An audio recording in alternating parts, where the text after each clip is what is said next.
I'm actually going to steal something a friend told me from years ago, when I was considering doing medicine.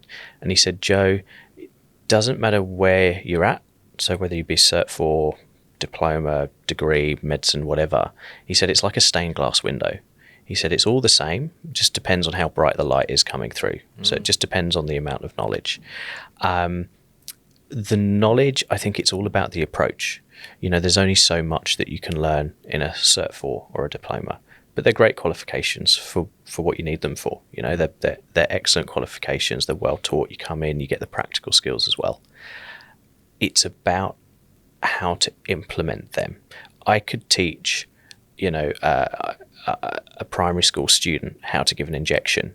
You know, we've done it before. We've taught 7-year-olds how to do airway skills or give an injection or whatever, just to prove the point that I can teach a child to do that. But the child doesn't know when to do it, or more importantly, when not to do something. And I think that's the key thing. Skills are just skills. Yeah. People will probably be crucifying me for this, because when I was teaching in the uni, we particularly during my last year there during COVID, we really struggled for practical time. So I would actually remove time from practicing cannulation. I'd say, look, guys, you know, you're not going to nail this skill now. Wait till you're out on the road when you're doing it lots and lots. But let's focus on the knowledge behind it. Let's focus on how to interpret information, process that information and make decisions on that information. It's all in the decision making. That's really interesting. Most people would say practice, practice, practice. And of course, there's time for that. You build that muscle memory. Yep. But there's plenty of time for that. Yeah. You know, the classroom is an introduction.